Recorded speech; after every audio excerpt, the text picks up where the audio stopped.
यही यहाँ पे चने का हाल होता है। जब मंडी में चना आता है तो 8-8 दिन तक किसान खड़ा रहता है, रिश्वत देता है तो जब उसकी ट्रॉली तुलती है। अपनी मंडी में पंचायत करने की अनुमति लेने की परंपरा गलत है। ना हमने कभी पिछले 40 साल से अनुमति ली, ना हम फिर आगे लेंगे।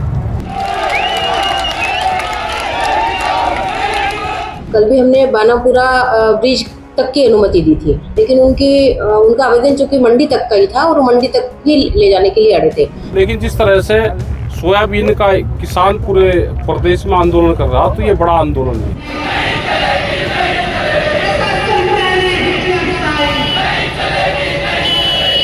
नमस्कार, मैं हूं अतुल तिवारी और आप देख रहे हैं IBC 24 न्यूज़ चैनल का डिजिटल IBC मध्य। समय हम इटारसी मंडी सिवनी मालवा के मंडी प्रांगण में, और आप लगातार मेरे पीछे देखेंगे जो किसान नेता राकेश टिकैत, अभी उनकी सभा खत्म हुई है।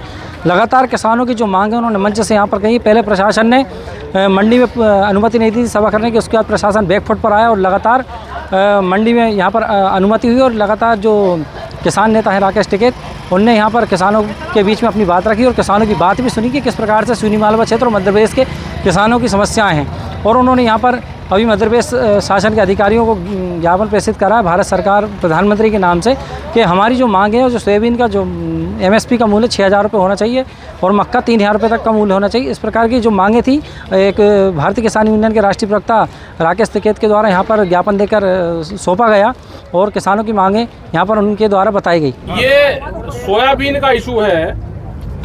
6,000 रुपये का रेट की डिमांड अभी किसान ने करी है। अगर C2+50 वाला फार्मूला लागू हो जाता है तो ये रेट मिल जाएगा, लागत पे 50% जोड़ के।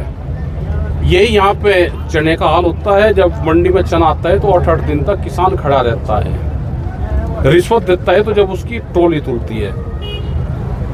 अगर MSP गारंटी कानून बन जाएगा देश में, तो MSP से कम पे तो खरीद नहीं होगी। ये कानूनी अधिकार किसान को मिल जाएगा।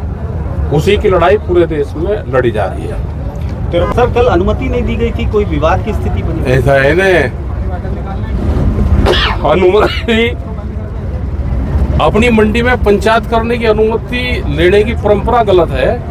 ना हमने कभी पिछले 40 साल से अनुमति ली, ना हम फिर आगे लेंगे।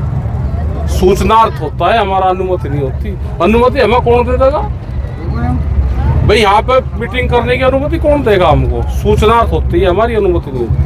आपको जान से मारने की धमकी दी गई थी? अभी तो बड़ा आंदोलन अभी तो नहीं, लेकिन जिस तरह से सोयाबीन का किसान पूरे प्रदेश में आंदोलन कर रहा, तो ये बड़ा आंदोलन है। आपको जान से मारने की धमकी भी दी थी? ये तो देते रहे लोग। ये तो एक आधे केस जब कोई नहीं मानता तो हम उसकी रिपोर्ट करवानी पड़ती है हमको। कृषि मंत्री जो है मध्य प्रदेश से, कृषि मंत्री मध्य प्रदेश से है, तो उनको काम करना चाहिए। उनको हालात का पता है, क्योंकि 15 साल में यहाँ पर रहे। और गौ माता की हालत बहुत बुरा हाल है गौ माता का। किसान यूनियन द्वारा प्रदर्शन किया गया है कि मांग को लेकर किया गया, किस प्रकार?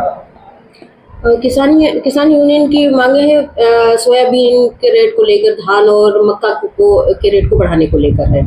तो उसको लेकर उनका प्रदर्शन था जो उन्होंने मंडी में किया। और कल से बात चल रही थी, प्रशासन अनुमति नहीं दे रहा है, फिर आज अचानक किसान पहुंचे और बैरिकेड वगैरह भी खोल रहे थे। मंडी में ही उनकी सभा हुई है। किस प्रकार का कोई ऐसा मैसेज भी चल रहा था मीडिया पर कि अनुमति नहीं दी गई, क्या मामला? नहीं, अनुमति तो कल भी दी थी। कल भी हमने बानापुरा ब्रिज तक की अनुमति दी थी, लेकिन उनका आवेदन चूंकि मंडी तक का ही था और मंडी तक ही ले जाने के लिए अड़े थे। लेकिन किन्हीं कारणों से हम मंडी तक की अनुमति नहीं दे पा रहे थे, क्योंकि आज वर्किंग डे था। किसानों की भी ट्राली आती है, आवक लेके आती है। किसान और व्यापारी और अन्य लोग परेशान ना हो, इस कारण से वो अनुमति नहीं दी गई थी। लेकिन फिर इनके आवेदन अनुरोध करने पर फिर हमने विचार किया कि इनको भी अपनी बात रखने का अधिकार है, तो हमने इनको मंडी में पीछे के गेट से अनुमति दी थी। और वो तो बैरिकेड तोड़ सकते? नहीं, बैरिकेड तो नहीं तोड़े गए हैं। हाँ, मतलब जो बैरिकेड मेन गेट से अनुमति नहीं दी थी, हालांकि ये मेन गेट से चले गए। सर, ये था कि आज मंडी बंद रखी गई थी? नहीं, मंडी बंद नहीं थी। तो सुबह जब किसान को कुछ पहुंचे थे उनको मना कर दिया गया? नहीं, मंडी बंद नहीं थी, मंडी चालू थी। Atul Tiwari, IBC 24 news channel, Narmadapuram.